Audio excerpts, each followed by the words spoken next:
As the fitness industry continues to explode through social media and YouTube, I have noticed a massive shift in the reliability of information that is being produced for, well, you guys. Content creators are basically selling their souls for likes, shares, and followers, and are talking about physique-enhancing drugs like they're no big deal. As a whole, the fitness community is becoming so used to seeing dudes on high or low doses of drugs like steroids that people who don't know anything about them just assume there's no health risk. On one side, you have information coming from people on juice or sites selling juice saying that gear is perfectly safe, and on the other side, you have sensationalist media or magazines saying you're going to die tomorrow. So what is really the truth? With that being said, I have decided that I want to make some videos and approach this subject with a more realistic approach to help educate people who are on gear or are thinking about getting on it. But before we begin, I have to start by saying that I am natural, I am never going to juice, and I will never promote the use of illegal anything. Also, this video is not meant to judge anyone. I have close friends that are professional bodybuilders that are on gear and are amazing people. It is strictly a personal decision. In this video, as well as future videos, I will cover topics related to steroids and other muscle and physique enhancing drugs in hopes that, whether or not you decide to do them, you at least have all the information you need to make this life-changing decision, understanding the risks and commitment required as opposed to reading comments from bros on juice. Be sure to let me know in the comment section below if these videos are something you're interested in, and let's get started. Number 1. Once you stop juicing, you will lose your gains. A lot of people think, well, I can escape all the side effects if I just do a few cycles and then stop. Well, I have bad news for you. Once you stop the gear, your body gets back to its maximum natural potential. What this means is that the juice will make you bigger, but once you stop, you will get back to whatever your physique would be at its biggest naturally. So if you're like me, for example, who has been lifting for a few years, and you're at your max potential or pretty close to it, juicing for a few cycles will do nothing for you. That's why people say that steroids are addictive, because people cannot bear to get bigger and stronger and then go back to normal. They end up staying on it all the time. Competitors do something that some people call blast and cruise, which means taking high amounts of gear during competition season and then reducing the amount in the off season to manage all the side effects but still keep their size and strength. Number 2, your testosterone production can get screwed up forever. Once you are artificially supplying testosterone to your body, there is a chance that it will no longer want to produce it naturally. During the cycle, you will feel like a sex machine, but when you stop, you might pay the price. And actually, there are certain steroids that might give you the opposite effect even during the cycle, and you will have problems maintaining an erection. Now, there are medications to counteract this side effect, and a common one is called Proviron. But one word of caution, by the end of this video, you will probably see that you will need a medication to fix a problem created by another medication used to fix a problem created by a side effect created by the juice. So because you can take meds to counteract everything, doesn't mean you are not creating other issues. Now back to testosterone. You cannot take playing with your hormones lightly, guys. Messing with your testosterone can mean a screwed up sex life, shrunk testicles with low sperm count, and man boobs amongst other things. This is something you really need to think about before starting gear. Steroids might be worth it for you if your ultimate life goal is to be a professional bodybuilder, if you're shooting to be an Olympian champion someday, and you are planning on living this lifestyle forever. There are many people who have achieved fame, fortune, and recognition for their incredible physiques this way, and the rewards might be worth the risks, and dealing with the side effects in this case. It is like being a NASCAR driver. You are taking incredible risks, but it might be worth it for you because you're rich, famous, and you're doing something that you love. It is strictly a personal choice. Now, if you're like the vast majority of the population that works out to get a great body and look aesthetic, but you plan on having a normal life, I do not believe the risks are worthwhile at all. Think that you might not be able to have children one day. You can stop performing in bed, which for me is all I need to know, and you can mess up your well-being with depression and psychological issues, just to name a few. I used to watch a reality show with Jose Canseco, and for those of you who don't know him, he's a famous baseball player that got crucified for revealing that players were juicing to perform better. Anyway, this show was on TV years ago on A&E, and they showed his personal life, and part of it was following him on his medical appointments and dealing with his testosterone problems. What happened was that because of the steroids, he developed ASIH, or anabolic steroid-induced hypogonadism, which means low or no testosterone production, and it was sad. And let me say that this was a professional athlete with the best care, coaching, and medical monitoring. A lot of proponents of juice say it's perfectly safe, and if done responsibly, that the bad side effects are only seen in dumb people who overdo it. This is not true at all. The consequences depend largely on your personal makeup and genetics. You might be on tons of gear and have no problems at all, or you might do a little and have all kinds of major issues. Anyways, it was terrible to see everything he was going through. Because of the low testosterone, he had zero sex drive, his fiancée was obviously unhappy because he never wanted to have sex, and he was always depressed. His life was miserable. And that was after years of fame and money, and to me, that showed me what people on juice never show. We only see the glamour and the awesome pics with those ridiculously shredded physiques, but nobody posts the shitty stuff. We don't see pics of them shooting the juice, the doctor appointments, the post-psychotherapy, and all the crap you need to take to control the side effects. You guys just don't see that. Try surfing random forums and you will see kids in their early 20s asking about medications to get their testosterone back on track after their cycles and talking about Cialis and Viagra for sex drive. And these kids are 20 years old, guys. It is real. And my final thought on this one is, if all you're getting with juice is winning a few competitions, some photo shoots, Instagram likes and followers, and free product from some companies, you need to rethink your priorities because that is fake and temporary fame. Most people in this category make no real money and put up a front of celebrity. It is all superficial, guys. Most of these people's bank accounts look nothing like the numbers of their Instagram followers. Number 3, your skin can look like shit. Steroids cause your sebaceous glands in the skin to secrete more oil, causing the gross acne you see on people that juice, and that is usually one of the telling signs of steroid usage. There are things that you can do to help the situation, like taking antibiotics and putting medication on the area, but it is not a bulletproof solution. Here's a question you need to ask yourself. If you're into fitness to become the next Ronnie Coleman or a physique Olympian champion, this probably doesn't matter. Now, if you're into fitness to look good, make yourself happy, or get girls, how is this helping you at all? Number 4, you can get serious heart problems such as heart attacks and strokes. Guys, juicing can seriously affect your cardiovascular system, and you need to understand this before making a decision. I read a study where the 12-year mortality of steroid users was calculated to be 4 times higher than non-steroid users. This means that you are 4 times more likely to die in the next 12 years if you're using steroids versus the non-steroid users. So keep in mind that a lot of the issues don't happen right away. The dudes that look great right now and are telling you juice is cool might be going through an agonizing death 5 years from now with liver failure. Actually, we are now starting to see the effects of juice on bodybuilders from the 90s. Don't believe me? You need to check out an article on tnation.com. They published a list of 31 bodybuilders that died from steroid complications, and many of these were not the idiots that people say are the only ones that die from juice. Many of them were professional athletes with proper monitoring. I will put a link down to this article below, so make sure you check it out because it's going to be a sweet reality check for you. And when it comes to the heart, steroids cause a series of side effects that individually are already bad. But when you combine them, it becomes even more of a serious risk. First up, steroids cause your good cholesterol to go down and your bad cholesterol to go up.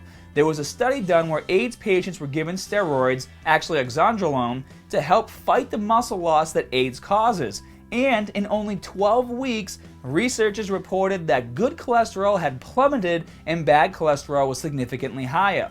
Based on these cholesterol results, they estimated that the risk of heart attack with 20 milligrams of oxandrolone a day was 60% higher. If you are taking more, like 40 milligrams per day, the risk increases twofold.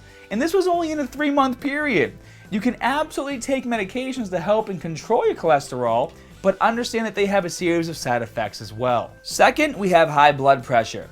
High blood pressure is the #1 risk factor for a stroke, and is also a major factor for atherosclerosis because it damages the lining of your arteries. All types of gear have some impact on your blood pressure, but the worst ones are the ones that have a higher rate of conversion to estrogen, which is the female hormone. A few examples are testosterone and Dianabol.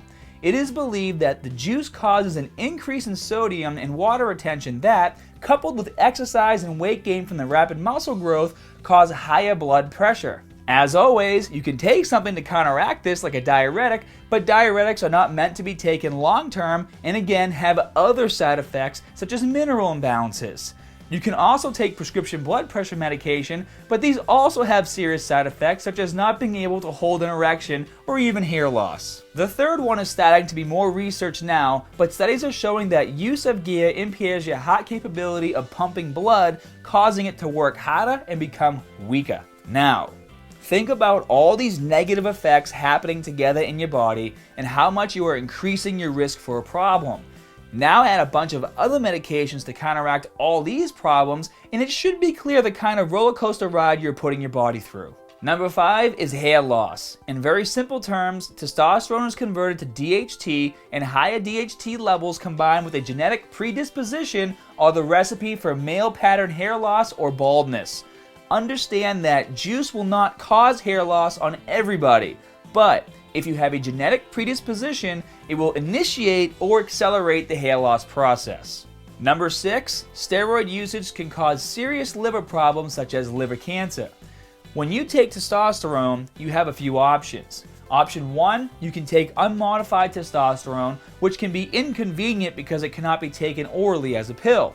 The most common way to take it is to inject it into your muscles. Option 2, you can take testosterone that has been modified by esterification, which makes it more potent and prolongs its action.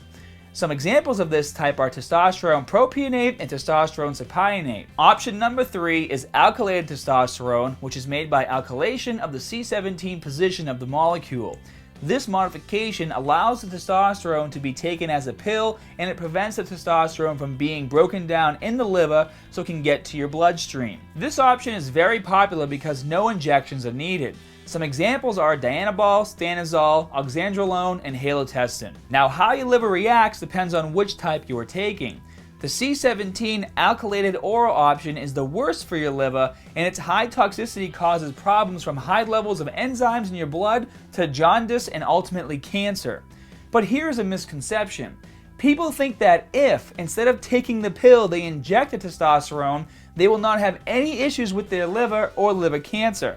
The truth is that any reliable piece of literature will tell you that there is a risk for liver problems with esterified testosterones as well, especially after prolonged use. According to one of my references, and I'll put a link down in the info section below, tumors are typically detected after 5 to 10 years of use, but reports of onset as early as 2 years have been made after use of esterified testosterone. I actually have a personal friend that developed a liver tumor due to steroids, and right now is given only 2 years to live. And with that being said, I see in forums some ridiculous discussions saying steroids are the same as alcohol when it comes to your liver. Seriously? Come on, guys. Yeah, maybe if you're an alcoholic drinking shitloads of alcohol every single day working towards cirrhosis, but even so, the risks with juice include not only the liver, but also heart problems, thyroid problems, hormonal problems, and many others. I read once, and I'm not saying this is right, but I read that 5 milligrams of, say, oxandrolone is equivalent to 1 shot of alcohol a day. Well, if this is correct, let's do the math. Typically, a low dose of oxandrolone is 20 milligrams a day. That's 4 times 5 milligrams, so it would be like 4 shots of hot alcohol every day, or 28 shots of alcohol every week. Now, let me ask you a question. What normal person has almost 30 shots of hard liquor every week? And that's not counting the rest of the gear in your roid stack, because most people don't only take one thing. No, it's not the same. I rest my case. And number 7, you better have some spare cash. Guys, You need to be prepared to spend some serious money not only on the juice itself, but medications to counteract the side effects and medical monitoring. If you do decide to get on gear, don't be like most morons who buy the stuff from the bro at the gym and then go lift like they're just taking vitamin C pills. Most dudes have no idea what they're doing, so you need to be prepared to spend some dough to do it right like the professionals. And by this, I mean you should have experienced professionals prescribing you which drugs to take, how much of which, and for how long. You will also need to buy the medications to counteract the side effects such as anti-estrogens to avoid things like man boobs, diuretics, testosterone replacement, or T boosters for your post-cycle therapy, blood pressure medications, and the list goes on.